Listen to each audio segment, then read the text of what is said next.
Hello and welcome to the 90th episode of the HaloEra podcast. It's been a little while. I think if my numbers are right, something like 2 months ish. The last time we were here, we were talking about the match composer, which was a little while ago, and now I am divided in two. One sec, we'll probably fix that up momentarily. But in the meantime, just I will switch over to the left side. Sorry, it's been a little minute, so please excuse some of the technical glitches and hitches that were just gonna happen as we go through this. Nick is running a little late. He will. How did we just start it? Nick is running a little late. He should be joining us momentarily. On the docket today is a few things. I had my brother on for a little bit. He's gonna join us for a few minutes, which he will be coming back momentarily. Once he does, I'll add him back in. But we're going to talk about the latest HCS event, HCS Atlanta, hosted by FaZe, which I attended as well, and where someone who's been on this podcast did really well. We'll also talk about the latest drama in the Halo community regarding more GAs and whatever the heck that means. Once Nick gets here, we'll talk about the latest Forge updates, which we actually kind of predicted or wanted like a year or more than a year ago. And then there are rumors of a big Xbox game coming to PlayStation next week. Could it be Halo? Probably not, but maybe. We'll discuss. Now let me see if he is back. He is. Okay, Arib, you're back in? Yes, sir. I'm back here. Okay, all right, nice. Please let me know if there's any trouble with the audio at all. It's been a minute. I know sometimes I speak a little quiet, so I'm going to try and speak as close to the mic as I can. Throughout the podcast. But other than that, it looks like everything is working well. So let's dive right in to the first topic, which is HCS. Yeah, your voice is a little low. What's up, Halo? I can move it closer to my mouth. Yeah, just put yourself a little closer to it, I'd say. But yeah, the first topic is HCS Atlanta. We attended this, both me and you, right? Yeah. We drove down to Atlanta. It wasn't too far bad of a drive, like what, 11 hours or so-ish? 11.5-ish, 11-ish, yeah. Yeah, not the worst. Not the best either. Yeah, it wasn't too bad. Yeah. Kind of flew by. We drove down. They already have a top 10 now? Yeah, they do. So I put this up. I know they released comms as well, like some YouTube videos of their comms. Yeah, they released the entire, I think the entire Pure's comms against one of the matches against FaZe. Yeah, the one where they knocked him out. Shot said that some of the comms are mixed with FaZe, though. That's why it sounds really bad. Like you'll feel prostate here and there or something like that. Okay, is that why it sounded like there were two teams talking at one point? Yeah, that's why. Yeah, okay.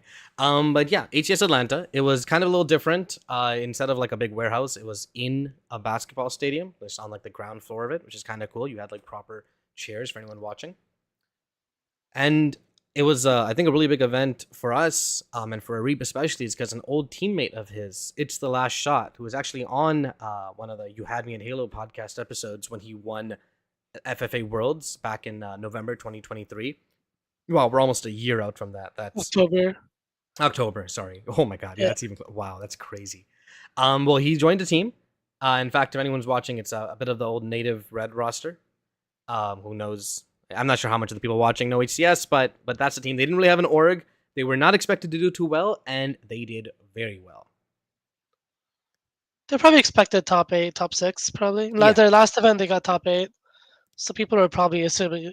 But like, it's been a while since Druck has been to a LAN, so I feel like some people were like, is he still good? Is he not? Yeah. But yeah, they did really well. In fact, they 3-0'd FaZe in the winners bracket to knock them down to losers at FaZe's own event. And it's kind of funny as I was sitting down to watch it, and the announcers from the very beginning were like, Pure's not a bad team. Maybe they can take FaZe to a game 4, or maybe at worst a game 5. And no, it ended in 3, but not the way they expect. Oh, is that the overkill that people went crazy? No, that was a different one. Sorry, but yeah, but that was the tournament. Anything else you want to add about the HCS Atlanta, Arib? Yeah, I mean the stadium was very different. Normally it's a huge warehouse, so this time it was a basketball stadium. You go in, there's multiple ways to go down. So all the booths are on the outside part, which is nice. It's like It's not intrusive at all or whatever, right? Like it doesn't mess with your experience. Like if you just want to watch a game, Yeah. that's completely separate from everything else. Even the whole open bracket section was completely separate from the Yeah. main Yeah. stadium. Giant curtains in the Um, way blocking it off. Even a lot of the audio was like quieter. It wasn't too loud, so that was nice. Um, Trying to think. Oh, I guess the stadium was a little bit weird. Like, you had to walk to it. It was a little bit odd. Yeah. Yeah. Of course, this was Lucid's clip. That was. Ooh. This was like well considered to be one of the best clips. Yeah, Yeah. Yeah. That's just hundred dirty. percent. Oh It was really man. hype because you see at the end he's like pretty much the last guy alive on his team too. Like his teammate was supposed to play the ball, but he didn't, and so he had no choice but to like kill everyone, and he pretty much did that. Killed Oh, they're everyone. still adding even more. Interesting. Is it just me or does it feel like they're investing more in HCS in these last few months? More? I'm not I sure. mean, What do you like they mean by never that? did voice comm clips before, like on their own, things like that. Yeah, no, they did. They did.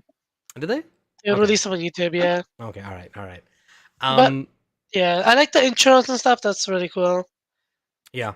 They're definitely. I think what's really nice is anyone watching who knows LVT, they were there physically and they had like their own booth, their own couch setup, kind of like how Scumps had in the past. I really like that. I think showing a lot of Yeah, respect. that was really cool. Yeah. Native had their first booth, so Native was selling their like Yeah. hats and their sweaters and stuff like that. Yeah. Yeah. I That was like it. really cool. Maybe it was easier to get a booth now. Like it's not just limited to partner teams. So I think so. Maybe it's like the competition isn't as extreme, so like lower, they're accepting like lower, you know. yeah, maybe. I know before every partner team, not every partner team, but a lot of partner teams had booths, but that wasn't the case anymore. Yeah. I don't think Complexity had anything or Cloud9. I don't think they did. Maybe they had hats. I'm not sure actually. Yeah. Yeah. But overall, I mean, it was really entertaining. I enjoyed it a lot. One of the better At events for sure, especially because I mean, like, I feel like people in the audience that have maybe followed a team for a long time know that feeling of like really rooting for a team. Like in the past, yeah, sure, I was going for Native or I don't know, Quadrant and whatnot, but it was never like I really want to see them win. Having Pure like that same status with me, like I really want to see these guys win and going and watching every single one of their matches, seeing comebacks, turnarounds, and the eventual loss. It just made the whole event so much more exciting. I want to say. Yeah, 100%. It 100% did. Sigim Um, win, and then Cooper won the FFA as well, which is really yes, hype. yep, yeah, Gobert won the FFA. I should have been there to watch it, but like it was still hype. Him winning is sick as hell. It was kind of expected, but still, like he hadn't won in a long time. Mm, So yeah, yeah, like winning is winning, right? At the end of the yeah, day. yeah, Um, 100%. okay, so that was HGS Atlanta. Now, the other big thing I especially wanted to read on to talk about is if you're following Halo Twitter at all, or just Halo online news, might have heard more buzz about another GA that the pros are doing, which has led to not the best feedback from like the more casual crowd of the fan base. But to quickly summarize, actually, no, you know what, Arib? I'll let you do it as like Yeah. as an amateur. So for a while now, as soon as the bandit came out, the Wait, first start thing off with everyone what a GA is. so GA's gentleman's agreement, you agree to everyone agrees to not use either a weapon or an equipment or whatever it could be. It's in different COD has it as well. Mm-hmm. The GA snaking, which I think is a type of movement or something like that. So initially we got the bandit, right? For this year. And it came with like a pretty fast time to kill, like much faster than the original BR. I think it was like 1.1 or something, 1.1 or 1.2 seconds, and then the BR is 1.5 or 1.6 ish. So it's like significantly faster than every other than the previous BR. So now you're dealing with a weapon that's like stronger, and everyone was like saying initially the time to kill is too fast You're talking because about the Bandit just when they the first bandit initialized when they Bandit first Evo specifically. yeah the bandit evo. Everyone was saying initially like it's too strong because like you just peek and you die really fast, like team shots. Like What do you mean by you, everyone? You mean like the pros are saying that too? the pros are saying that like yeah you just die too fast with it right now. Like it's just too strong. So but we played the first three events like that, right? Because we played we played Charlotte. No, yeah, Charlotte, Charlotte. Yeah, No, was it no not Charlotte? not Was it Charlotte, in not Arlington? Charlotte. Arlington, I think. Arlington, Yeah, yeah, Arlington, London, and this one yeah. With the Atlanta with Evo. it. But then they decided after this to change it and to nerf it. So the issue is when you nerf the main bandit weapon, then every other weapon gets stronger as well. The whole sandbox gets stronger. Yeah. So what they specifically they nerfed the rate of fire of the Bandit Evo, basically listening to the feedback being given that's a little too strong. Yeah, basically, yeah. And so because of that, the pros decided that the shotguns were too strong now. And then the AR just recently got a bloom buff, like the bloom got reduced. So they said the AR was too strong as well. So that both of those got GA'd. Oh, and the disruptor, Yeah, which I'm not sure the Disruptor reasoning got behind that, its but dot effect back. yeah, disruptor got his dot effect back. And in theory, the idea is, hey, if they just four shot me and then they can just hide and they'll recover their shields first, and then they can chow me after, and I'll still be one shot or I'll still be half shield or something like that. Mm. As the idea. Okay, I can see that a little bit. So Yeah. that's, and they say you can jiggle peek and abuse it well, jiggle peeking and stuff. We haven't seen this that much yet. Definitely we haven't seen it in tournament being abused like crazy, where it's like, wow or whatever. Like right now we're seeing in scrims already, like shots team scrimmed optic just yesterday, and multiple times shots got like a double kill with the commando. In Mm. situations where you probably shouldn't have, you got Yeah. double kills with the commando. So we haven't seen that with the disruptor yet, but maybe we would have. I don't think we would have, but maybe. But the So main is the idea commando here being is G8? that Sorry. I don't think so, but it could be, bro. I'm be honest, it could be. But the main idea here is like the previous GA that we've had is the sword and the mangler. Two things that are definitely considered OP, especially the sword before never had any melee trade out. You Yes. could Yeah. keep swording Yeah. people and it wouldn't matter, like you wouldn't die. I think even Halo 3 had a sword like melee trade out or something like that. But it didn't matter. The like casuals, and there was still like a loud, like angry fan base against it. Like a lot of casuals were against the Well, one of GAs the either issues way. with the original GA with the Mangler was that they ended up nerfing it for everyone, right? And for a lot of Yeah. casuals, they enjoyed that aspect of one shot melee. No, but I And remember before it there was you go. even nerfed, there was a lot of argument against it. The sword and the Mangler GAing it. Yeah, those two There was I a fully lot. agreed with. I mean, like especially the No, but like sword. the It's same people like that are arguing about it right now are the same people that are arguing about it in the past. And the reason why is if there's anything the pros do want to do, there is going to be feedback against that. And if it's a GA, it's like, oh, they just get mad about GAs in general. yeah, but I Typically. think there are scales to it too. You know what I Yeah, mean? but the same amount of pushback is the same thing. Like the same like amount of people arguing and stuff. It's legit the exact same thing. Like pros getting ratioed on this stuff is the same. It's the same amount of ratio. Like it is more reasonable to not expect the GAs in this situation, but it's still the same amount of feedback. Like the people that are mad about the Mangler are the same people that are mad about the shotgun, or the same people that are mad about the AR or whatever. It's not any different. Really quick before we continue, Nick, man, finally we have Hey, another what's up? episode going, huh? It's I apologize. I was the one who said I couldn't do last week, couldn't do the week before. We've been trying to get this up and running for a little while. Sorry, you were muted. I think you're still muted. Nope, still can't hear. Let me check. No, your settings and thing are fine. Still can't hear. Can you hear him? Reeb? No, right? No, I can't. No, I can't. Nope, still not yet. You might need to enter and re-enter. I feel StreamYard possibly. Man, I was like, whose pros POV is this? Like, this guy's missing every shot. Like, Screw you. because for a second I thought it was shot because it's that bandit in the same skin. Wait, he uses the skin for the bandit? Yeah, I think it does. Boom! See that? I got him eventually. Yeah. This is my gameplay, which actually we will get to soonish. But before then, well, nope, still can't hear you, Nick. But while Nick works out his thing issues, so Arif explained the pro side of the GA. Right now, there's some pushback. For me as well, I've been pretty vocal on it. Wait, Nick, you talking again? Yeah, I can hear you It's now. working, Yes, yes. Okay. So it was like muted in StreamYard, and I think I didn't have one of my other programs up, and then I accidentally muted my mic when trying to figure out how Oh, if that was the issue, because I never know if Yeah. solid means like on or flashing, whatever. yeah. Uh, That's funny. All good now. That's funny. But yeah, hey, welcome, Nick, man. Finally, episode 90, right? Yeah, finally. Sorry again. I apologize. It's been We friggin' like busy. to put people on like a cliffhanger, wanting more. They're like, when will episode 90 come out? Well, it's here now, folks. But yeah, we're talking about the GA right now. Is currently happening is in the pro scene. Gist of it is they nerfed the Bandit and they buffed some of the other guns a little bit. So the pros decided to just kind of remove some of the guns from their sandbox while playing. And like, okay, from my perspective, as in someone who just watches a lot of HCS, especially like the big events, and who does play ranked here and there, I disagree with the disruptor, and I'm not a fan, just as a viewer, of removing shotguns from the competitive Halo. I understand, I get that they're a little powerful, right? That they're pretty strong, 2-shot kill, 1-shot melee. They're not a power weapon, they're a tier 2 weapon spawn. I get all of that, but just purely as a viewer, the Heat Wave was such a fun weapon to see used with pros or against pros that it kind of sucks that we're never going to see that happen again. You know what I mean? Yeah.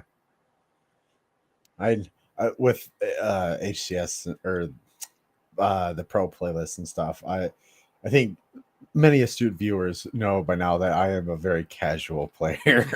I I don't typically go into those, but I don't know, it just feels weird to have them removed though, because I don't know, it just, some of the shotguns are such iconic parts of Halo, and I would always think that, like, okay, it's the kind of the power weapon in a competitive setting, without Wait, going Arib, into, you like, played some Halo 5, right? Wasn't the scatter Yeah. shot just in Halo 5 comp?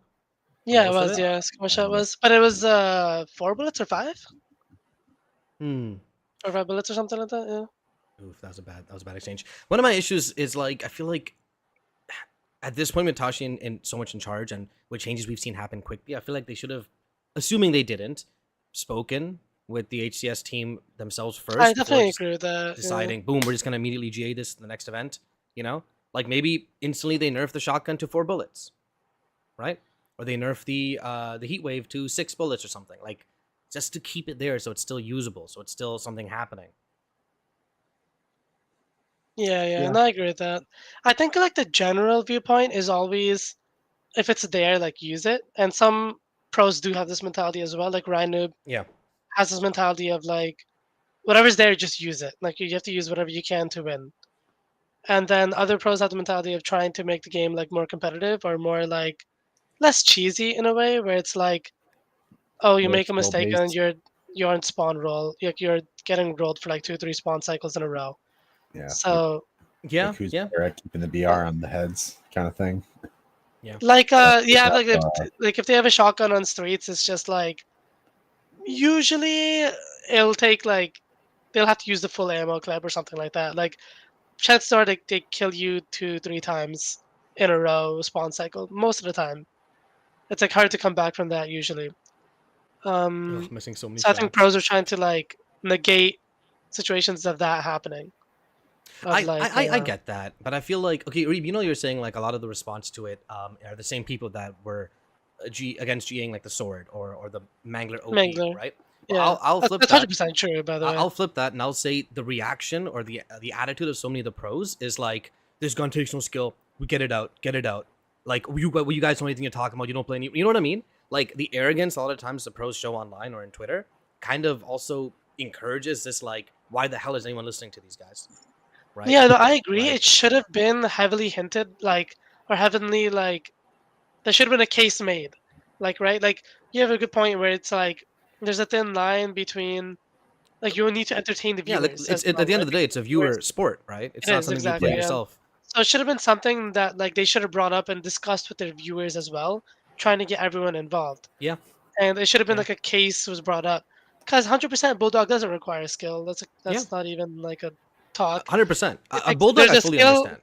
There's skill involved in acquiring the gun and whatnot, and like playing around it, but actually utilizing the gun, of course, there isn't like skill involved. I'd say the Heatwave was like a shotgun they made that would try and have more skill involved in terms of the vertical horizontal. You know what I mean? Yeah, 100% the Heatwave they tried to have more skill involved with it, which it definitely does have more skill in the Bulldog. Yeah. 2 horizontal does not kill someone if they're far away. I read that in a tweet somewhere. That's not true.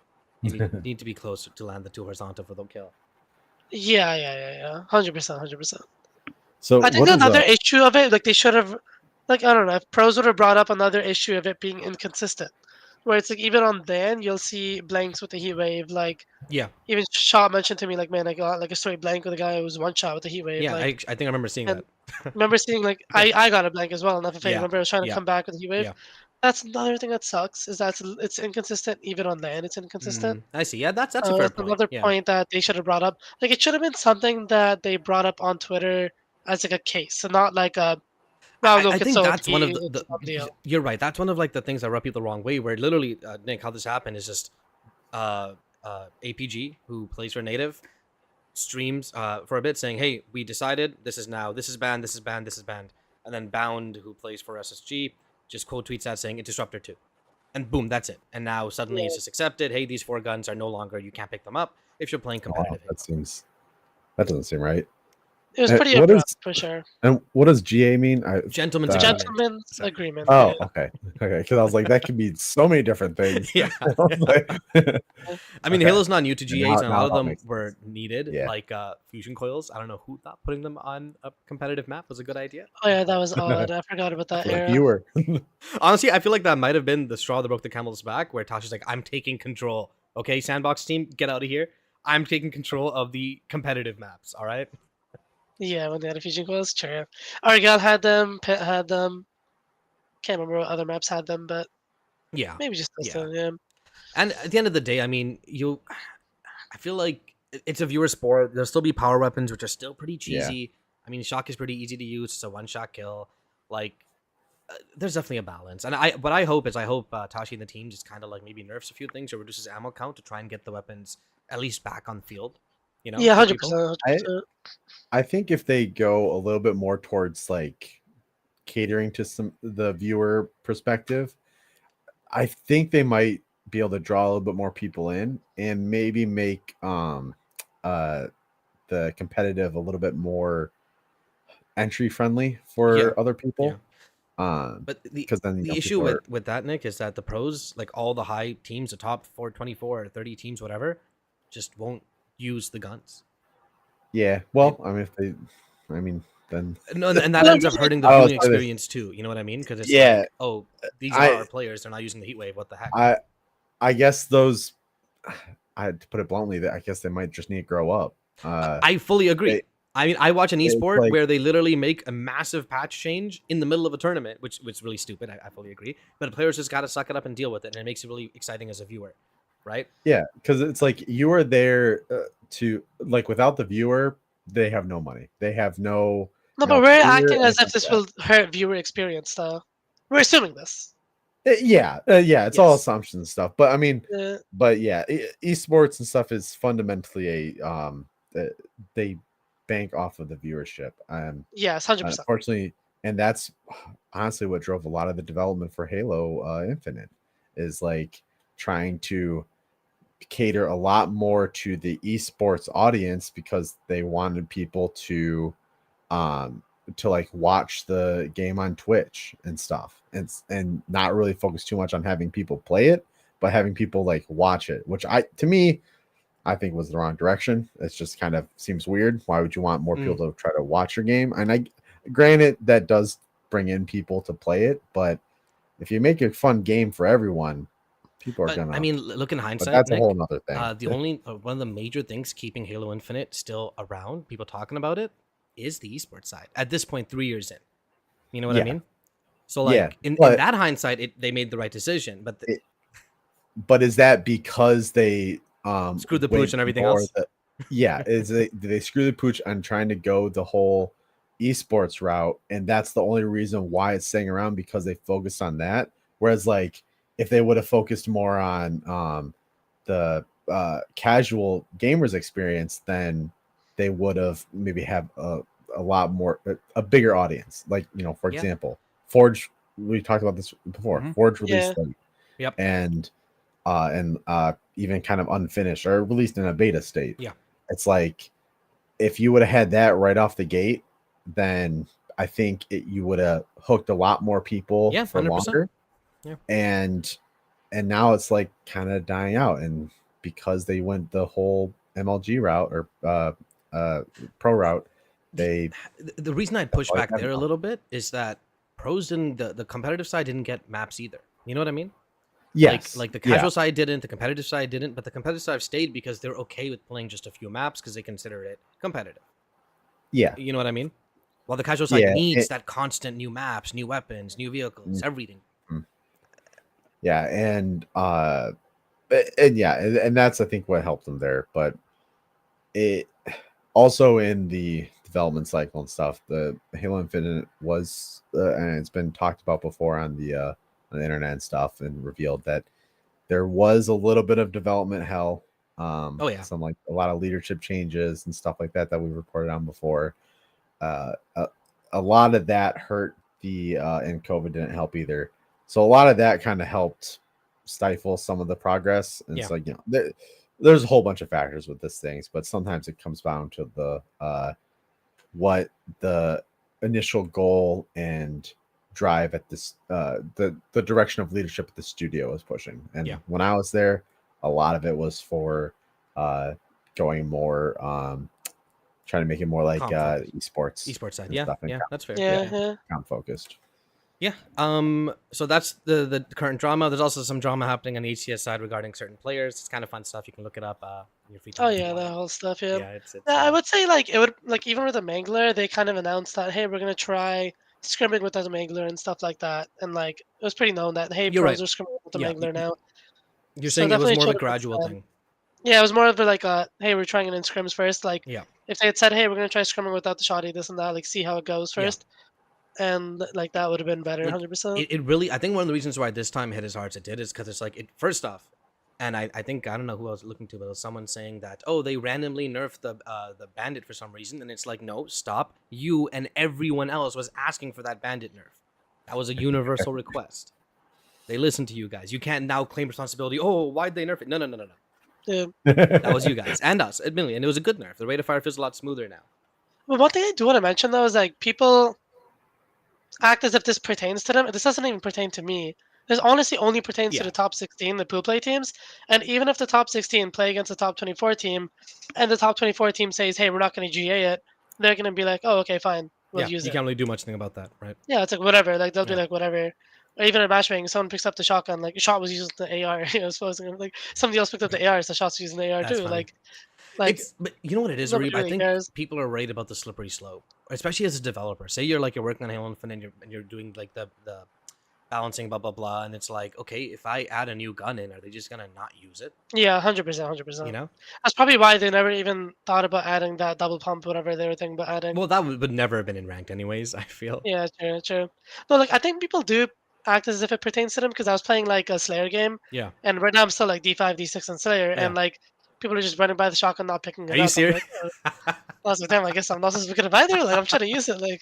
No, hell no, man. I got actually, dude. I'm not gonna lie. Yes, the AI is pretty broken. I got a couple kills from pretty far away in like the AR. Yeah, I didn't need a buff. I'm gonna be honest, I didn't need a buff. I mean, the AR was already good. Like I liked the way it was. Like why give it more range? I guess. Like, well, no, they didn't give it more the range. They said they made it more consistent. Is what they lowered the bloom and like.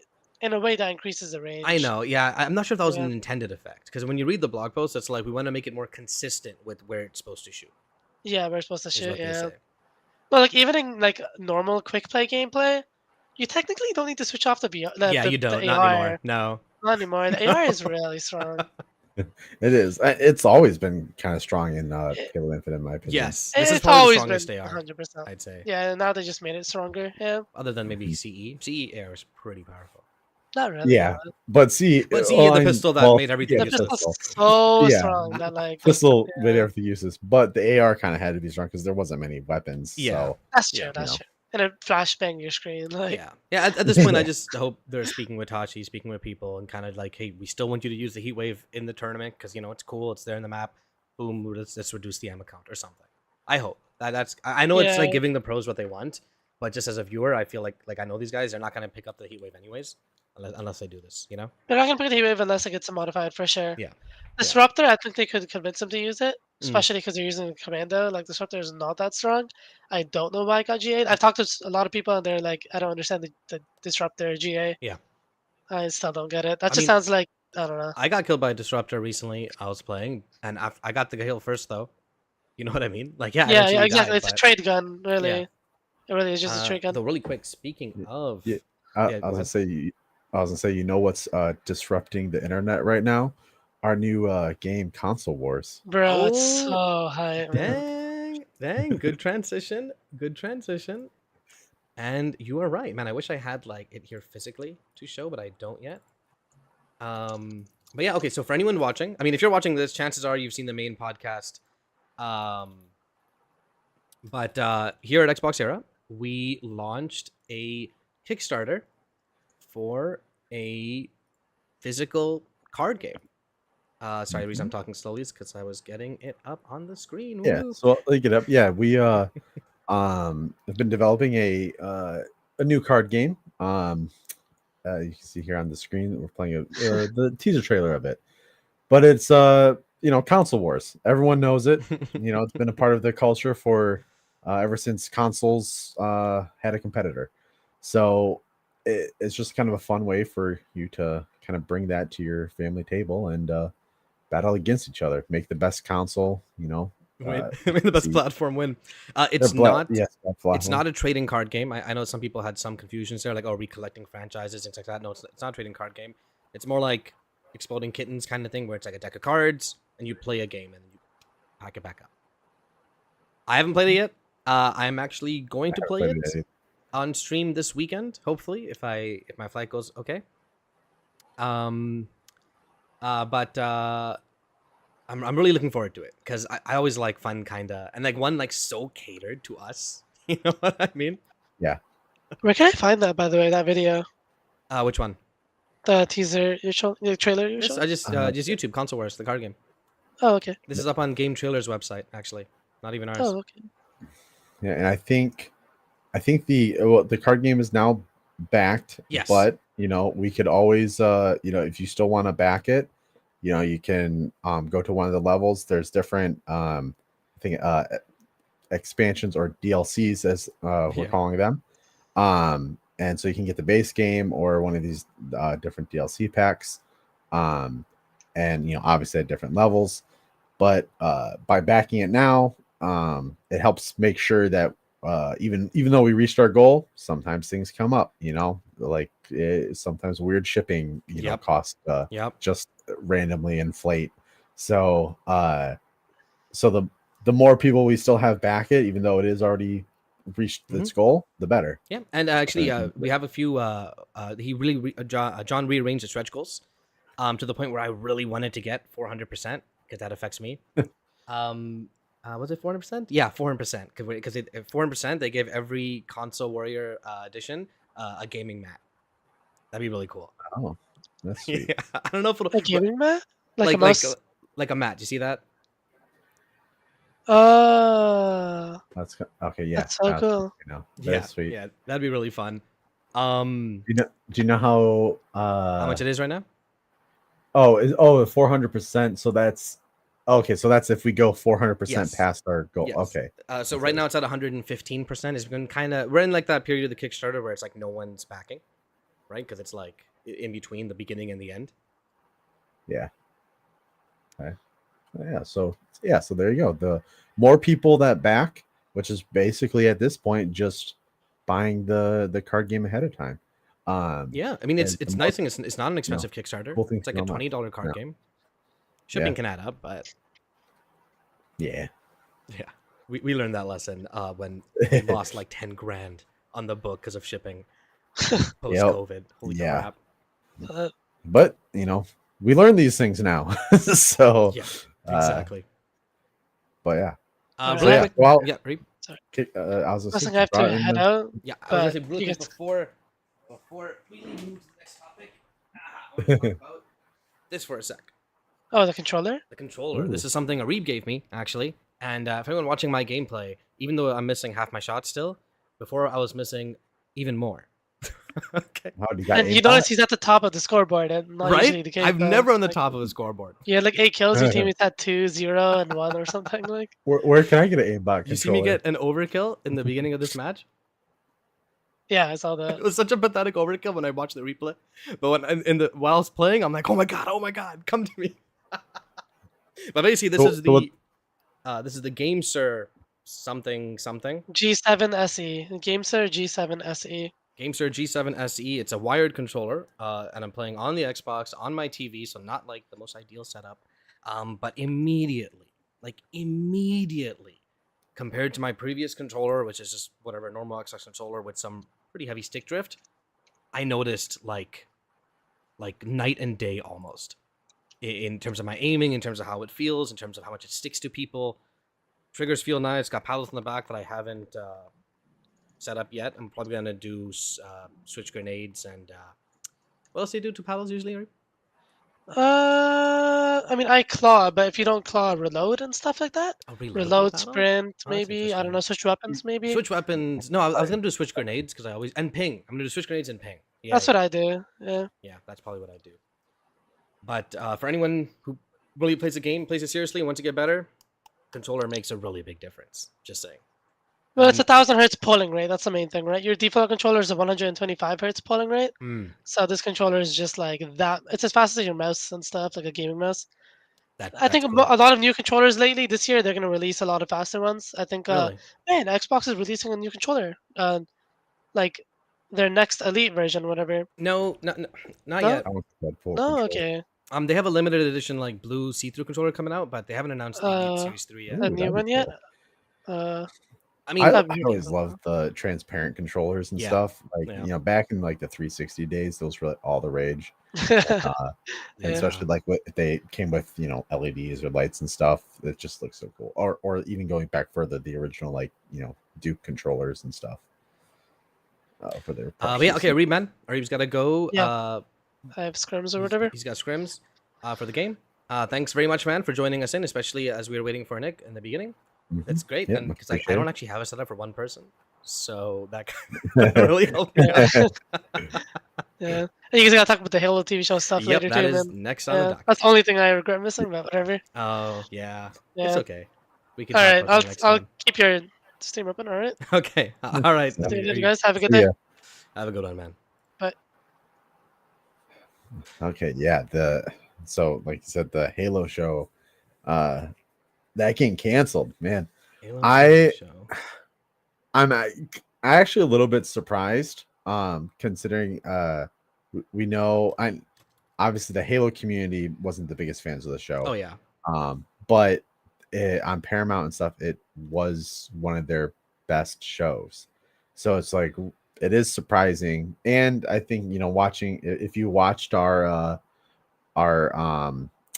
review, Yep. what Watch is it along called? kind of thing. Yeah, watch along thing, whatever we want to call it. We kind of even said that like it was better than season 1. Yeah. And they seem to be trying to fix a lot of the Yeah. mistakes that season 1 had and a lot of the things that people had issues with. And we theorized that it would in season 3 when they would get to the Halo ring, they would probably fix a lot of that stuff. Yeah. Like fully, and not like retcon the first season, but get enough past it that they're able to kind of go back to maybe some of the more core stuff that everyone knows. But yeah, now it's canceled. It's canceled. The creators technically shopping around. are still trying to keep it alive. They're shopping it at Yes. other places, which we don't know anything about. But I mean, more than likely, that's it. The Christopher Nolan, or not Christopher Nolan, is it? No, I think it might have who's been the- Nolan. What about yeah, Nolan. the rumors, right? That he was apparently interested in yeah. it. Yes, because I mean, if you go back years, District 9, the movie he made was Yep. was supposed to be a Halo movie, and Yep. but the rights or something couldn't get worked out, so it shifted into District 9.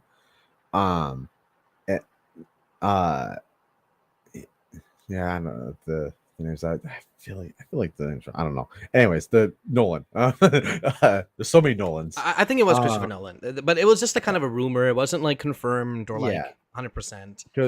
Because he is a big Halo fan, so Yeah. it's if he and if he does pick it up or try to do something with it, it probably won't be for a while. Yeah. Or confirmed for a while. Because the talks and stuff like that have to be Yeah. done. Yeah. I would hope that if he were to pick it up with him being a big Halo fan, he would almost do a soft reboot of the series. I feel like one of two things either happen, right? Either it's completely separate, which in my opinion wouldn't be a TV show, it'd be a movie to kind of just show that Yeah. it's really separate. Or the show itself in its current form, maybe with new writers and some new staff, does get picked up by, honestly, if I had to pick one, right? Like a studio to pick it up. Wait, let me guess which one you're gonna say. Yeah, go ahead. Amazon. Amazon. Yeah. I mean, there's multiple factors at play here. Yeah. One, Xbox is now very buddy with Amazon's TV department, with Fallout being a stupendous success. Like, I don't understand how big that show got. Yeah. Yeah. That, Like, it did so well. I haven't even finished the whole thing yet. Like, it did so well. Yeah. It did really well because they kind of kept true to the lore. And they had Todd Howard involved the entire time, and it's like, this is canon. This is basically a story in the Wastes. A few lore changes here and there, but like you know, It's nothing huge. Because Fallout with a lot of the lore was a lot of the lore behind Fallout is changed a little bit, and it was always kind of mysterious anyways, so they kind of had a little bit more liberties. But exactly. And I feel like they change stuff every game almost, and like, you don't want to get hamstrung. Yeah, and we know Amazon can do sci-fi. Really good space sci-fi. And they're lacking sci-fi right now. Yeah. Sci-fi in general, I think, is lacking a little bit. I think a lot of the sci-fi shows, Fallout was kind of the last one that came out that was, sci-fi. So other than that, I can't think of any, because I typically always try to look for sci-fi shows to watch. That's my genre that I love. I mean, Apple TV is obviously the home of sci-fi. Which sucks. I hate that. I have ways of possibly doing stuff off Apple, but like, not being able to have it on my phone makes such a big deterrent for me, because I watch a lot of TV shows on my phone, especially like not too visually intensive shows. And not being on Android is kind of like, okay, I guess you don't want my money. Cool, thanks, Apple. So we did get more news about Paramount, I think literally just yesterday, which is basically Paramount to shutter their TV studio, and they're starting mass layoffs. I want to say that this was the primary reason behind the cancellation of the show, because Halo was a pretty expensive show. Yes. Yeah, that would be if they're trying to save money and cut money, they would definitely cut probably their biggest show. Yeah. So because we know it was doing pretty well. I mean, for all the haters it has online, Halo, the TV show, had viewership. People were watching the damn thing. Yeah, I'm surprised that they're shutting down their TV shows. So they're not shutting all the TV shows down. They're basically it's gonna move over to CBS TVs or something. They're kind of like streamlining the company. So they're doing a reshuffling. To probably. But in general, they're just trying to make as much money back as possible, so they can still give their CEOs a few $1 million bonuses. Yeah. But I think this is probably the moment Paramount started announcing that it's kind of having trouble or it's going to be acquired or something, is when I'm just like, yeah, Halo's probably not making it out of this, No, which is unfortunate. And Paramount Plus, well, I guess it was CBS Access or whatever at the time, before they rebranded with Paramount. It's one of the services that I've had for a while. I like a lot of the shows on those platforms. So I hope they stick around and are able to produce more and stuff, because they still got all the Star Trek shows and all that stuff, right? Yeah. Yep. Yeah, and that's what I liked about it too, is besides Amazon's couple shows, and then Apple's dip into sci-fi now, for a while Paramount Plus was kind of the place for sci-fi shows. Yes. And military dramas and stuff like that, like the stuff that I enjoy watching. Just sci-fi and military drama. Man, dude, if you haven't seen For All Mankind, you gotta watch that show, dude. Some of the B plots are whatever, but like the main premise of just like continuing the space race and doing whatever you can to do it is just, it's so cool. Ooh, that does sound interesting. I'll have to check that out. It's on Apple Plus, so you'll need to find your ways. Okay. But okay. It also stars Joel Kinnaman, who I'm a big fan as an actor. He's in have you seen Altered Carbon season 1? Yes. He was the main character of that. Oh, okay. Yeah. or Okay, yeah. Rick Randall Flag or Rick Flag from Suicide Squad. But okay, man, we could totally spin off a podcast talking about TV shows, huh? If we wanted to. We could. But yeah, I mean the Yeah, Halo TV I'm show all for it. and straight up, Halo TV show ended off on a pretty big cliffhanger. It would suck to see it completely canceled, even if you're like a big Halo fan, you didn't like the show. The cancellation of this show essentially means no more Halo media or Yeah. on-screen media for a while. It's not a good thing. I Yeah. would say. No, because then kind of goes back to what we were saying earlier about esports is the thing kind of keeping it alive right now. It's like without, and yes, they do content updates and stuff, which we'll get into some of that a little bit later. But it's if you're not in the zeitgeist and you're not in people's minds, then you kind of start fading away. Yeah. Which, but the studio probably is working on something. If I had to put money on it, I'd say there's we talked a couple months ago about hirings and stuff like that. So there's something in the works. There was a hiring post recently that was making some rounds on Twitter that were getting people a little scared, where it was like they're hiring a generative AI specialist. Here, guys, it's going to be used. Probably not in final products, but in concept phase and things like that. It is extremely useful.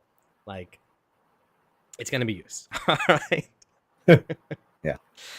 Though speaking of Halo and what it may or may not do, man, I got a nice double kill, then I fell to my death. Sad days. And then I switched to someone else's POV, and I'm pretty sure I also see them falling to their death. Like this map. Yeah, right there, that guy.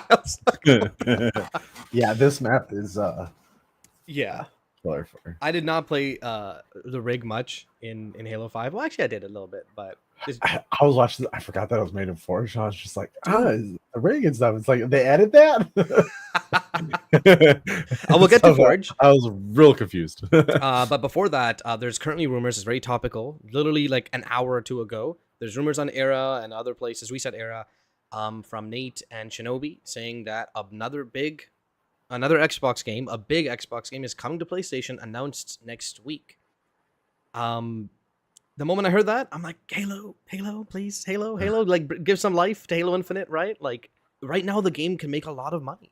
It really can. Yeah. I was going through the old operations and I missed quite a few because I just wasn't playing at the time. And I'm like, I want Anvil Operation. I think I might spend the 500 credits and pick it up.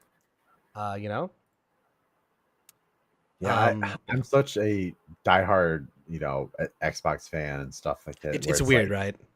Yeah, to like, I want Halo to stay on Xbox, but Yeah. I know that they can make some money by putting it on PlayStation.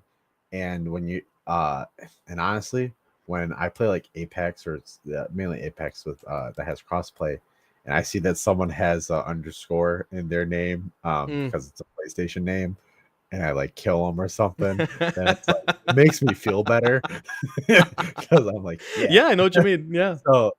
So it's like, and it would help bring some life back. Yeah.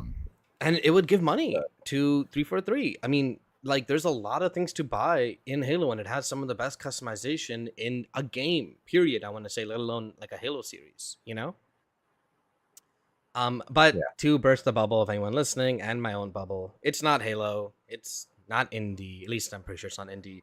It's going to be Forza Horizon 5. Almost definitely.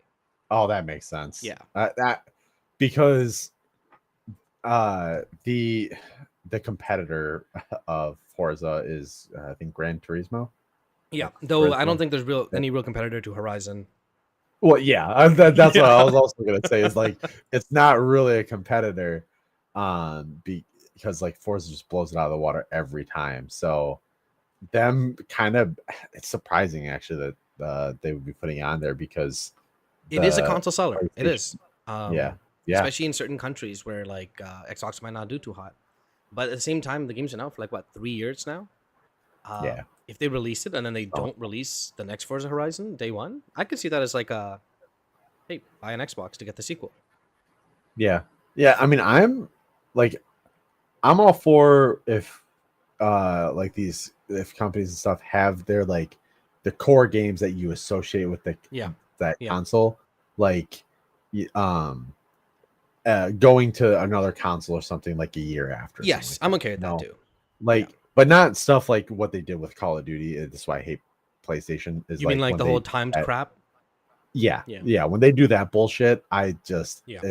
it made me hate Sony so much more. It was the dude at one point It's so scummy. they friggin' reduced. They took away a loadout slot for non-PlayStation players. Like what? Yeah, it's like that, and that's why I didn't like when Bungie went with PlayStation. And they got all I knew it those was kind of downhill from there random because crap. it's like, Oh, we should yeah, talk about it's that too. I like- guess that is related to Halo. Oh, I mean, it's yeah. Bungie, right? yeah, But we'll get there. Let's go through the docket. yeah. We'll save that one for the end. Yeah. So we were talking about the Halo TV show canceled. We were talking about what were we just talking So about? it's we're content updates and stuff like that. Yes. We're kind of going a little bit off the rails, but so BTB Sentry defense. Yes. There's been a couple things. Like fully honest, I didn't play much Halo in the last 3 months, and I played a lot in the last week when I started using this controller.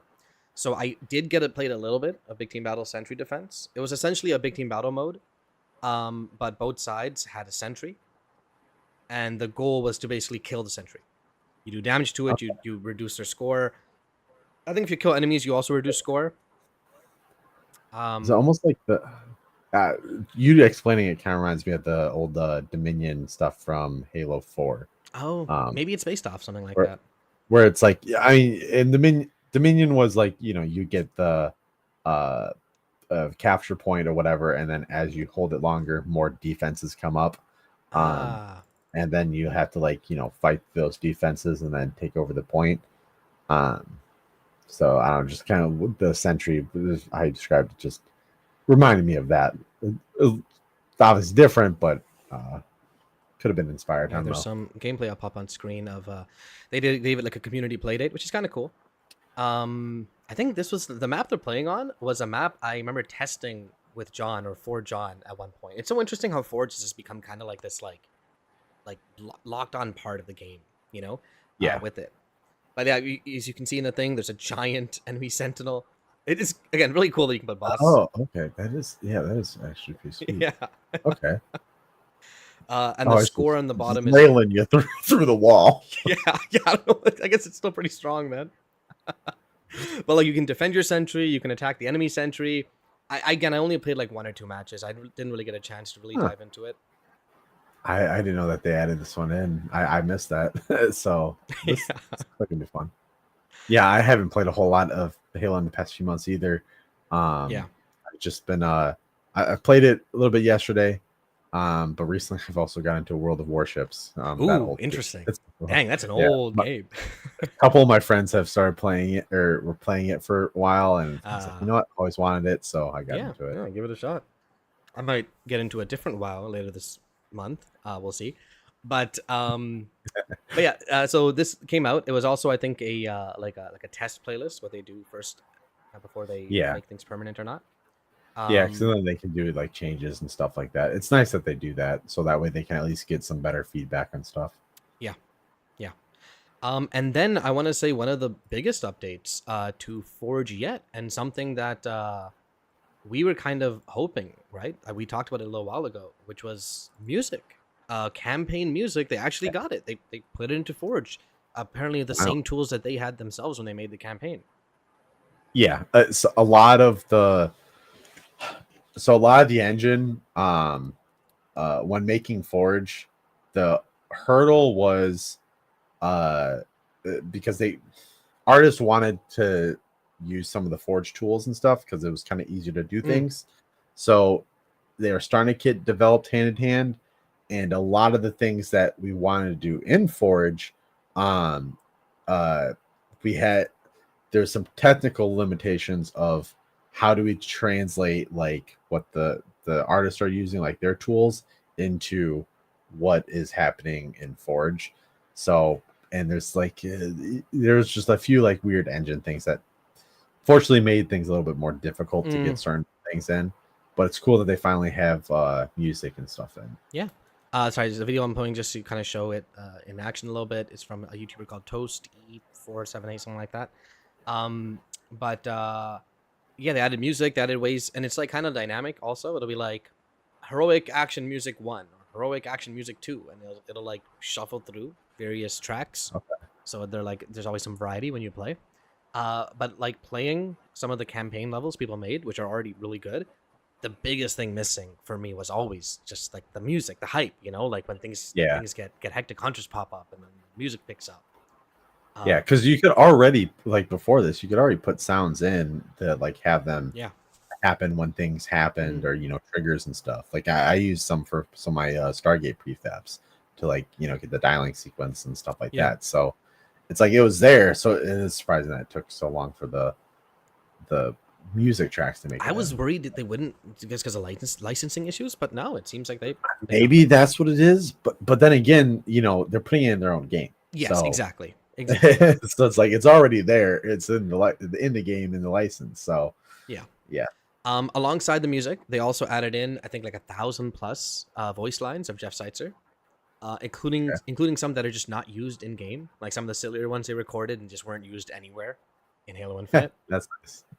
That's pretty cool because people have always wanted that kind of stuff. So like and also but yeah, do you have examples of some of the lines or the one they used was something like silly something or something like that, like the straight up just like things like you wouldn't hear in a game, not serious at all. We'll have to check those out. And I can't wait to see some creations with that. Yeah And again, all this stems from them really empowering Forge, and really making that there. I mean, I see a lot of people, right, with this update, they're like, oh, this is cool now, but it's just going to be the players making everything. And it's like, well, yeah. They still... That's the goal. Exactly. Like, it's like, sorry to break it to you, folks, but in addition with kind of going the more competitive route, the whole goal was for the forgers and stuff to kind of take over content creation to a certain extent. That was the original plan. Obviously it's changed since then, because like that plan was 6 years ago or something at this point. So obviously things have changed. But the original intent was give the community the tools to make stuff so that way they can turn out content creation, because it's when you have a few thousand people working on making maps and modes, it's a whole lot better, and you get a lot more hits than you do with just a team of 10. And so a series like Halo that has so much legacy and with its Forge mode, Yep. And but speaking of Jeff Seitzer, he is on TikTok. I occasionally scroll through TikTok, and he was on there. There was a little bit of drama that happened. There was something, right? I don't remember what it was though. Yeah. So I guess when he first got on, he was like, interacting with fans and stuff like that. And he's an older gentleman and stuff. Well, he has like this because he's older, he has some like skin that hangs below, kind of like like you see on like some older people, just because as you age, skin sags. Of course. So he was getting a lot of hey hate there, everybody. for his It's appearance Jeff from Steinzer, the people who voice probably of didn't know What the him and hell? stuff like Are you that. serious? Oh yeah, I see it here in so the video. Yeah, I mean, I'll put it up. It's completely normal. It's not. No, it's like you anything, but people on the internet are assholes. So people were pointing that out and kind of being nasty about it. And he made a video saying that that he wasn't expecting all these negative comments and stuff, all this hate, so he was gonna leave the platform. Well, luckily the Halo fan base came through and convinced him to stay, because they were overwhelmingly supportive and everything. So he decided that he'll stay. That's really awesome to hear, man. Yeah. So it's go give him a follow and stuff. He seems to like really enjoy it and stuff. So it's great to see someone like him embrace the new social media stuff, also, and get out there and interact with fans. I'm happy that like 343, like when the Halo first started, Halo Infinite, they had a different announcer for Big Team Battle, and that was fine and all, but like, bro, come on, like, it's Halo, we want Jeff Steinzer, like, so I feel like they might have rekindled the relationship with him when they're like, okay, come back, we need you for Big Team Battle too, like. Yep. Yeah, so it's So yeah, it's cool that he's this is pretty sweet. Yeah, and it allows you to kind of peek behind the curtain a bit more into like the life, like what he does, and kind of like what he talks about with like his experience and stuff there. So just a bunch of stuff. Stuff that you normally wouldn't know about. Like they're not gonna put up a bunch of stuff like this on the Halo Waypoint not site. at all. Not at all. So it's it's like always really nice cool. getting that peek behind the curtain. You're right. Like Yeah. the little yeah, you know what I mean. Yeah. But okay, all right. So moving on. So since we've been gone, they've obviously added a few things. They added an entire operation. They had some sandbox changes. Big Team Battle had a few changes. I haven't really played Big Team Battle since. I should probably get back on it because I think you spawn with the Bandit. Yeah. Yeah. They made like vehicles. I think they buffed the Banshee. They nerfed the Ghost. Things like that. That's good. Yeah, it is. VIP Slayer is back in the game.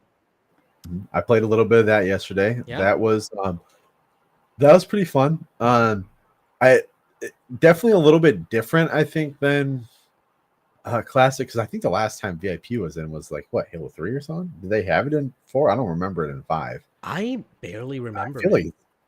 I feel like it's been a long time since we've seen VIP. Yeah. And so it's like playing with people, it just kind of felt like a normal a normal Slayer match. You just kind of go after each other like how you would. Yeah. Because you'll be fighting and then all of a sudden you might become VIP. Yeah. So it's not like you don't really start or spawn or whatever. I think back in the day they used to have it. You would spawn, VIP would have a little bit more health, and then the whole point was for you to stick around the VIP. And the VIP had a different gun and stuff like that too. Yeah, I do remember that.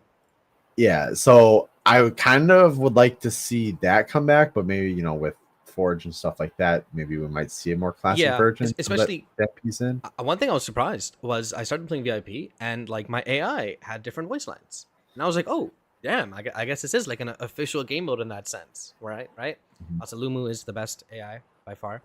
But like right away she's like, you are suddenly very important. I'm like, oh damn, okay, yeah, I guess I'm the VIP. I noticed the voice line that I have the evil AI, this brute Icarus or something. I forget the name. And I'll butcher it anyways. But yeah, he when I was grappling, he was like, brutes were not made to fly. And I was like, oh, I haven't heard that one before.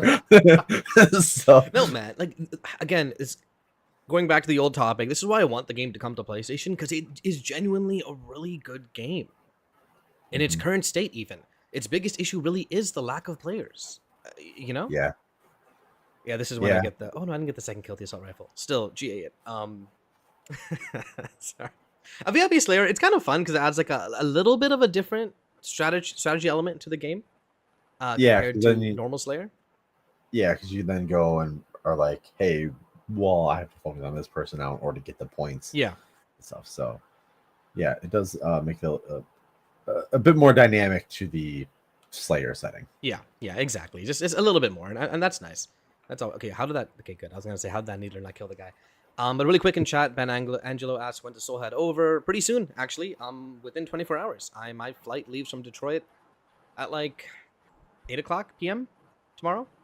So after this, I have not packed up yet, and I gotta render a video that I did earlier, and maybe narrate a different one that someone did earlier. So I'm packed. It's a little bit. I gotta go work tomorrow morning too, but yeah, pretty excited. So where are you heading again? So we're going to Gamescom next week. Okay. So before that, we're just meeting up a little earlier together in London. I have some family in London as well that I'm going to link up with. And then Monday we fly to Germany, everyone together for that, which is pretty cool. It's a nice opportunity, finally kind of meeting up, and it's thanks to you guys, the viewers, for helping make it happen.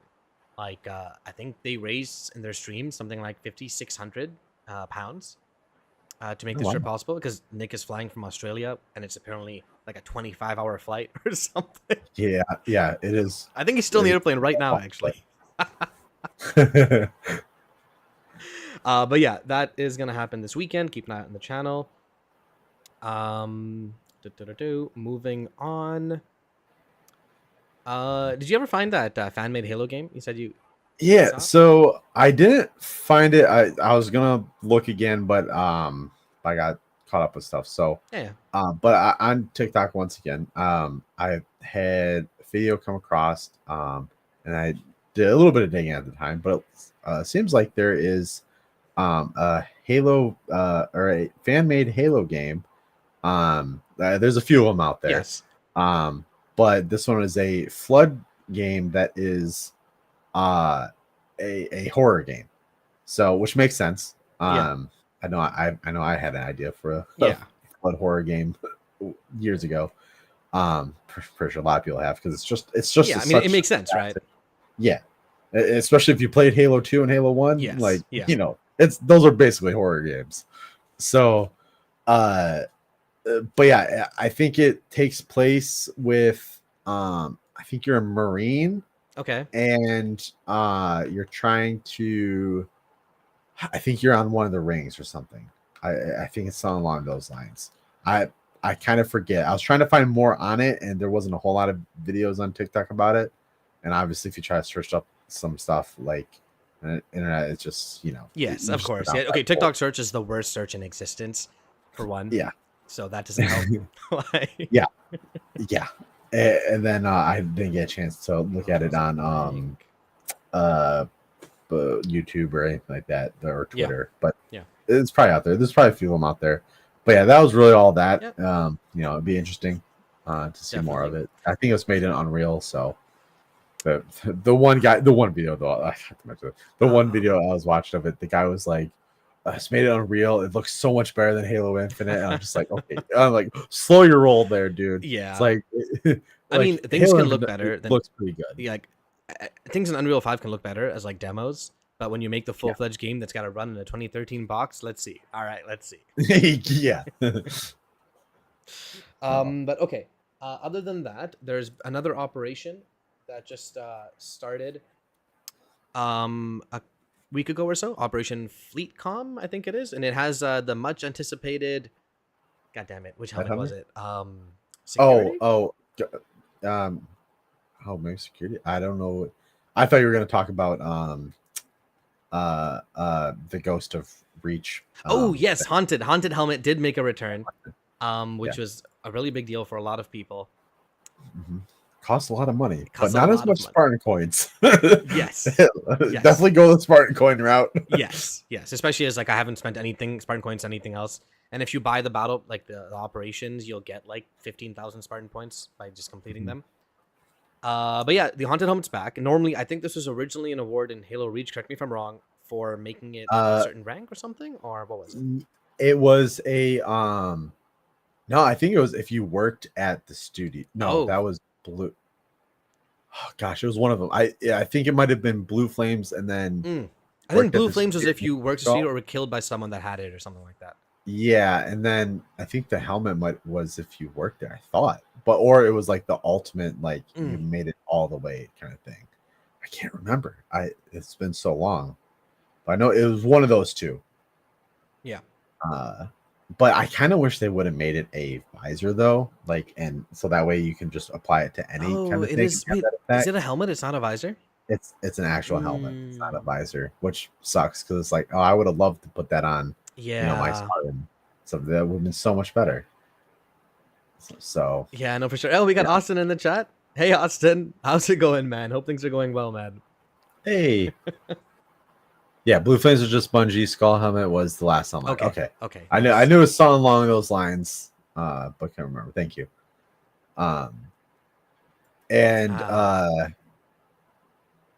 Yeah. Okay. Yep. That's right. That's cool. That's interesting. Yeah. For those in the chat not know Austin Ford Games, he used to be a member of the podcast. But you had me in the Halo podcast at the time. I'm pretty sure he still does YouTube videos or reviews or guides. So definitely check him out if you're interested at all in anything Halo or Destiny related. Yeah, man, things are going well, man. Things are going well. Well, as well as they can. Still got massive headaches. But anyways, back to it. Operation Fleetcom. Another operation. Came with the sandbox changes. Grenade bouncing is back, by the way. Or grenade jumping, I should say. They added, Oh, yeah, okay. they added physics now to jumping when you go under a grenade. I still can't wait till you can stand on someone's head or on your teammate's head. You know, I'm pretty sure you can in ranked, because ranked, no, it doesn't. Does it? No, I don't think it. I'm trying to remember Do if they ranked add is the player bump cut? collision. Yeah, so you might be able to, I can't remember if they can toggle it or not. It's like, I don't know. I remember when they first introduced that and stuff in the playtesting and stuff, and like, oh, we're going this direction. I'm like, this ain't Halo. It's like I want to be able to jump off my friend's head and get up to a ledge, you know? Yeah, you're right. But it's just another operation. Technically, I think next Tuesday, most likely, Headhunter returns to Halo in Halo Infinite. I think this is definitely more of VIP Slayer is cool, but it's kind of just a take on Slayer. Headhunter is what's the COD equivalent? Cash out or something? What was it again? Yeah, something like that. Well, I think something money yeah, related. Like I don't play I much haven't COD, played but it. I haven't played that mode in COD forever, but yeah, if those and Halo would know that Headhunter was from first introduced in Halo Reach. So and that's kind of where it got, and then I think it didn't appear after that for a while. Yeah.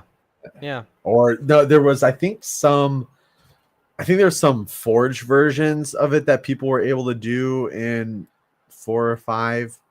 I believe. But yeah, for the most part, it was big in Halo Reach, and it was fun in Halo Reach too. Yeah. So really quick, it's like you have to kill someone. Was it kill confirmed? Is that it? Yeah. Oh, yeah. Kill confirmed. Yes. That was the Call of Duty one. Yeah.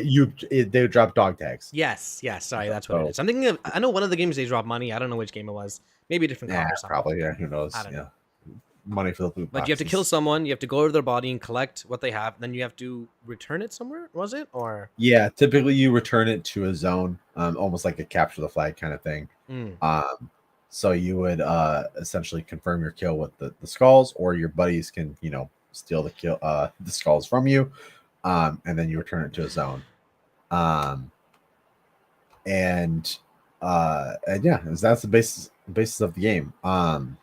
From what I heard, it originally, like, some of the people internally didn't think that people liked it or wanted Headhunter, but some people know like there was a big push for it, and ultimately like it did well in playtesting, whatever, and so they added it in. That's good. That's again. Yeah. I feel like people are gonna, with so many modes and things, when the next Halo launches with another like 7 modes at launch, people are gonna be like, "Oh, what happened again?" It's just the nature. Yeah, but I guess there's supposedly a lot of like modes and stuff like that are ready to release. A lot of them are technically out now because they're Forge made. Yes, but not like in official playlists or anything. Yeah. And really quick, Austin again in the chat with the knowledge. Headhunter was in Reach, and that was it officially. I imagine. Okay. Yeah. Yes, I knew officially that it was only in Reach, but I couldn't remember if people always try to make variants of past game modes and stuff the best they can. So I wasn't sure if it was there. Yeah, seriously, release the Falcon. But Headhunters is coming with Operation Fleetcom later, probably next week, because this operation ends in 21 days. They're really quick. Yeah. I guess since we're talking about the Ghost of Reach and the Fleetcom and stuff, the exchange and kind of the Spartan points, I had a bit more time to like look through all that. Yeah. Couldn't find my emblem available to buy, but some of the stuff I did want to buy, I was like, "Oh, this is available for purchase in the exchange, or just available for purchase." Just available for purchase. All right. And because I checked, I was trying to update my armor and stuff like that, and I was like, "Well, can I buy anything?" But everything was in a bundle, and I'm like, "Why the hell are they putting everything in a bundle?" Oh yeah, that's the worst. I don't like this. Even when you buy it individually, you have to buy the bundle. It's so annoying. Yeah, it's like you were so close to making it good. Yeah. like come on, just like take out the bundles. Yeah.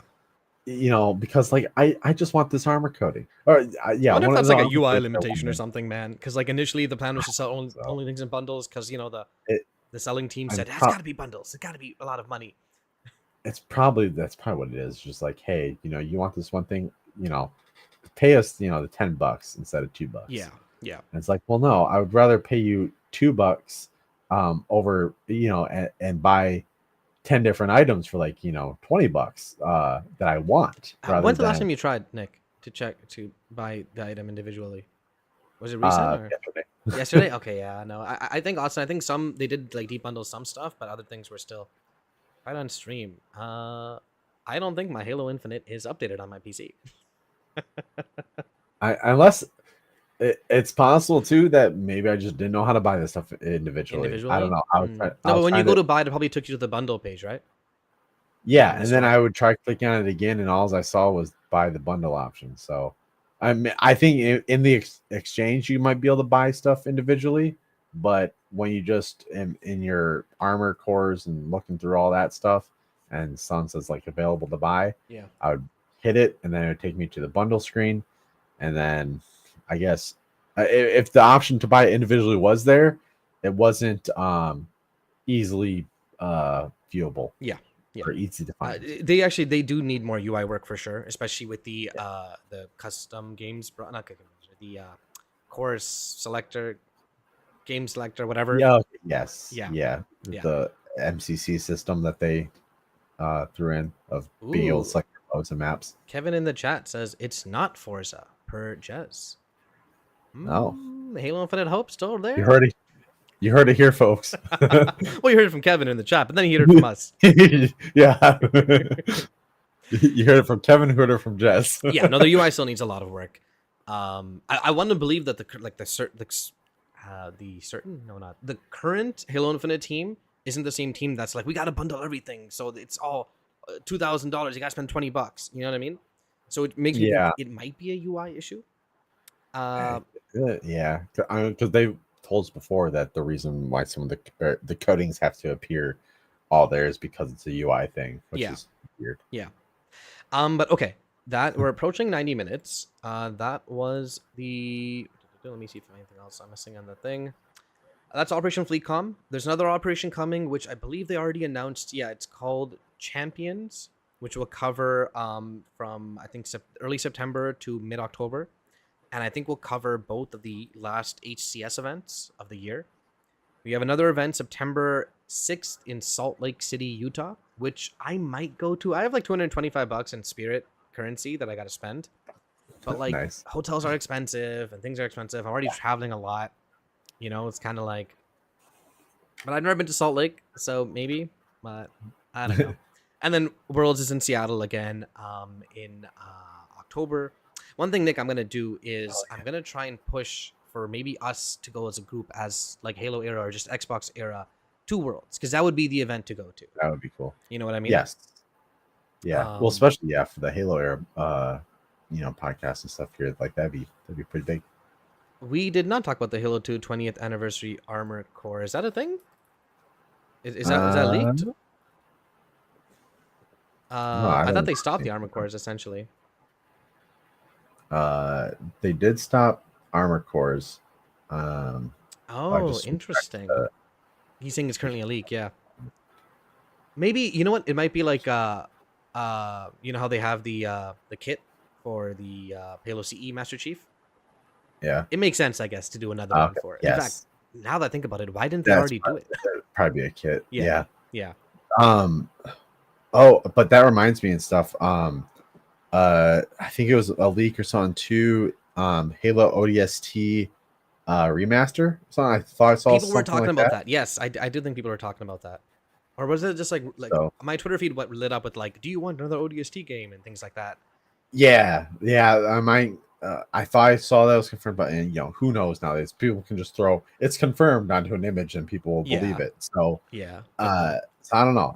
And personally, it would be cool to have an ODST 2 remaster. Yeah, I think so. Yeah. I think Halo 2, Halo 3, Halo 3 ODST. I think people would rather see a Halo 3 remaster first, 100%, because people have been wanting that. So if they get they missed the 15th year anniversary, right? So now it's only 20.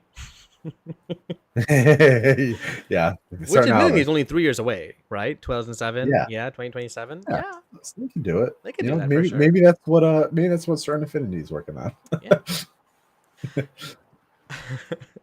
Sorry, and the next Operations Champions, and the one after that, I think is literally just called Halloween, if I remember right. Like it's or something like that. Like it's no, what was it? Flip. I'm gonna check really quick because I know they showed it. When is Worlds HCS? It is October 3rd and 4th, I believe. Oh, okay. That weekend.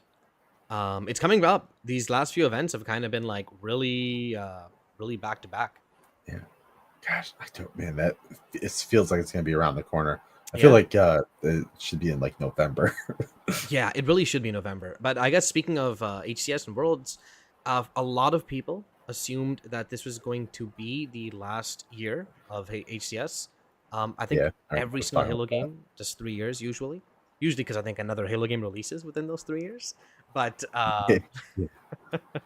Or it's announced rather. yeah. But there are now decently credible rumors and talkings that it's gonna go for a year 4, maybe with smaller prize pools or lesser events, but still like a Worlds and everything, which is cool because attending HCS Atlanta, even though it's on like the tail end of Halo Infinite, everyone there was still hyped. They were still excited. It was still a really fun in-person event. You know what I mean? Yeah.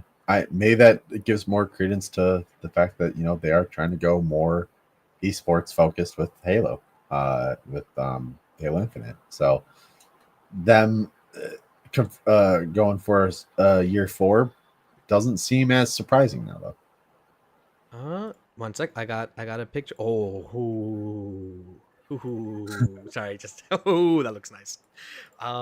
Prepare your eyes for the leaked, and by leaked I mean it's in the game. Halo. Oh, that looks so good. Austin, courtesy of Austin, just sent it to me on Discord. Here is the Master Chief Halo 2 20th Anniversary Edition as a kit in Halo Infinite. Ooh, that does look good. Yeah, that looks nice. Classic green. Yeah. Ooh. His chest seems smaller for some reason. It might be the angle. The proportions seem a tad bit off because it seems like he has a little bit of muscular arms compared to his If it's chest. still a kit, then I think you can still choose your body type, right? In the game? No. Oh yeah. I actually don't know. I don't really buy the Yeah, kits I don't really use kits either. What I want. But his arms just seem a little bit too chunky. But that's nitpicking. Yeah, Still yeah. looks cool. I think that might be a kit. The I think it helmet. might be. But Helmet is yeah, that looks nice. And that's gonna make a lot of money from just like the CE one did. I mean, yeah. Okay. I'm gonna leave that up on screen for a little bit. There's also a back photo, but it looks pretty good too.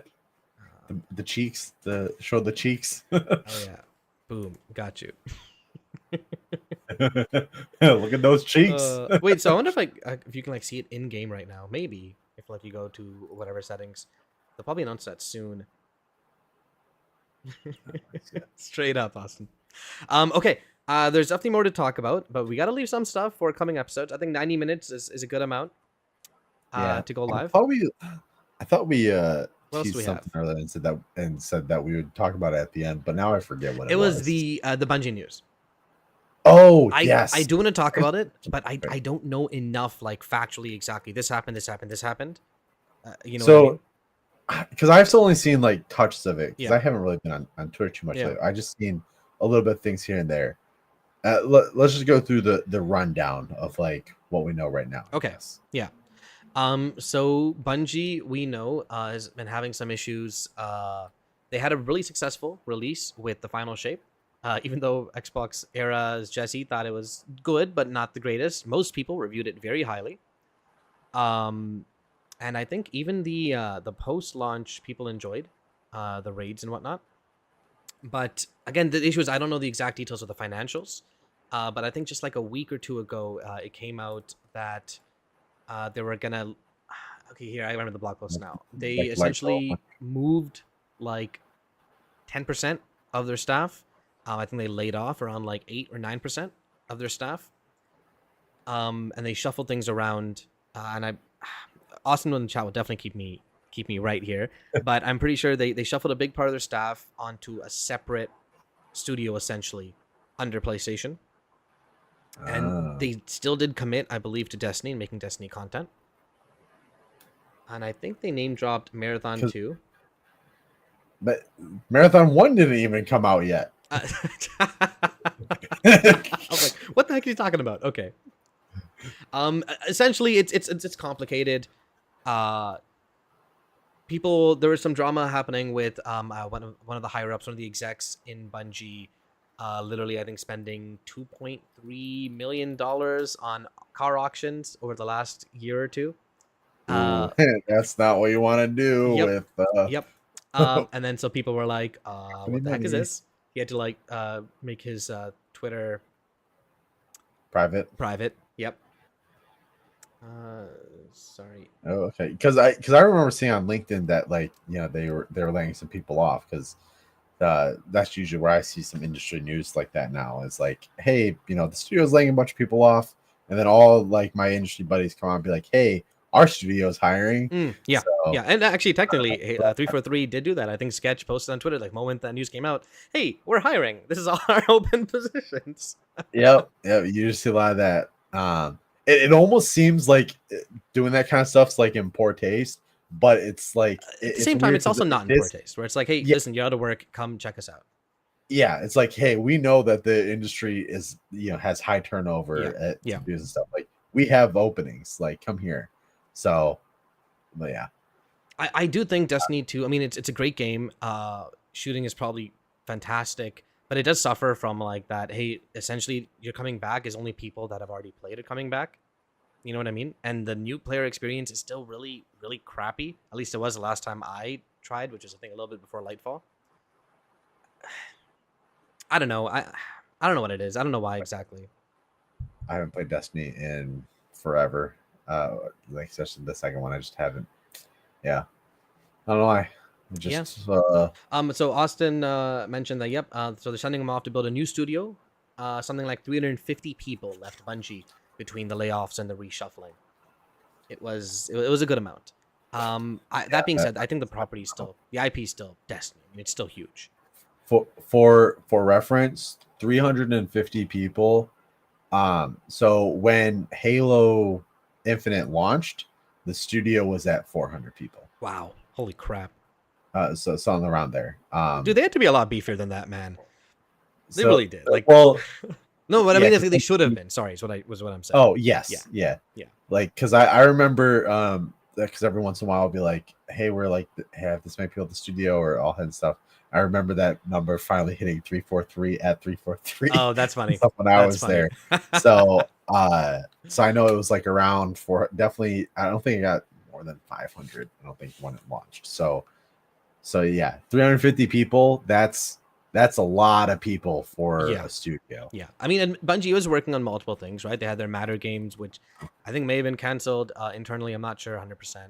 Don't quote me on that. They have Marathon, obviously, which is supposed to release next year. They have Destiny. They still committed, I think, to more stuff. Maybe not like full-blown expansions, but episodes. Again, I don't play Destiny, so I don't know the exact specifics. Yeah. So, but yeah, I mean, I hope the best for Bungie. Destiny's, I mean, it's a great game. Plays flipping amazing. You know what I mean? Like, and what else want to play it? Destiny 3 would probably do really well. And I'm hoping from the beginning they can kind of, keep their code on point. But hey, for all you UE5, Halo's got to be UE5 folks. This game's still on a variant of the Blam engine, I'm pretty sure, but I'm like almost 100% sure. And it plays great. All right. So, just saying.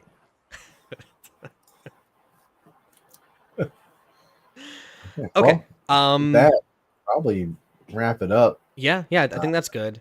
I wish I knew more about the details of this. I read the entire blog post. I read some stuff, but some stuff will probably come out more, and if it does, maybe we'll touch on it on the next.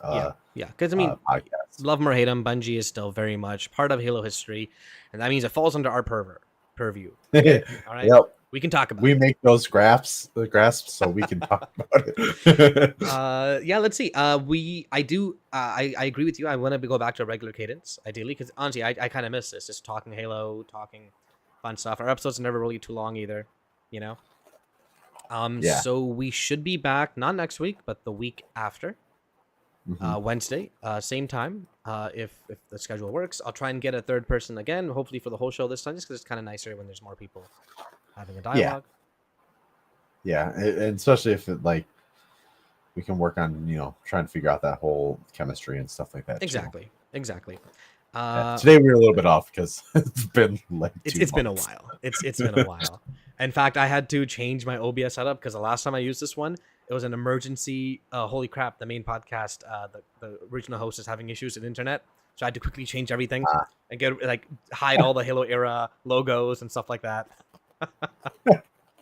But yeah, we're back. We're here to stay. We will be back in 2 weeks, hopefully. Thanks, Buzzed. Thank you very much, everyone who's watching. Please comment if you'd like us to cover certain things, or honestly, please comment if you guys have any ideas on what you want us to talk about. Because Halo right now is kind of in like this.